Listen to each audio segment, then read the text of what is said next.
नमस्कार मित्रांनो, स्वागत आहे तुमचं आपल्या एका नवीन ब्लॉगमध्ये आणि चॅनलवर सुद्धा तुमचं आहे स्वागत। तर आज आपण समजा बाळाला आणलं, म्हणजे बाळाच्या आईच्या माहेराला। आता मी सध्या बी तिथंच आहो। सकाळचे जवळपास समजा 7 तक वाजले असतील। हो, सकाळचे 7:20 झाले। तर हे बघा, इथेशी मी गाडीवर आलो होतो, जराशी बाहेर आलो होतो। घरी आहे बाळ आता। समजा रात्रभर जराशी त्यानं रडणं कुरकुरणं चालू होतं त्याचं थोडं थोडं। तर आता असेल ते समजा झोपलं होतं। आणि मी अजून पण सुद्धा तुम्हाला सांगितलं नाही की म्हणजे मुलगा आहे का मुलगी आहे।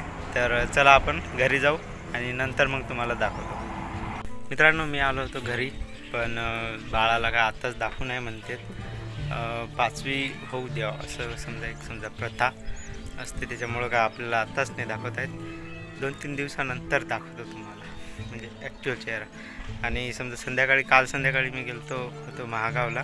तिथून आहे ना समजा एक बॅटरीवर चालणारा पंखा आणला होता मी। आता समजा हे जे स्क्रीनवर दिसते ना तुम्हाला, हे पंखा मी आणला होता महागाववरून, जवळपास 1850 रुपयाला। याच्यामध्ये मायक्रोटेक नावाची बॅटरी आहे, म्हणजे चांगलं चालते म्हणते, 3-4 घंटे चालते बॅटरीवर असं। तर मी आज पण तुम्हाला समजा दाखवू शकलो नाही की म्हणजे आपल्या बाळाचा चेहरा, त्याच्यामुळं म्हणजे जराशी वाट पहा, मी दाखवतोच तुम्हाला। तर भेटू पुढच्या ब्लॉगमध्ये, तोपर्यंत बाय बाय।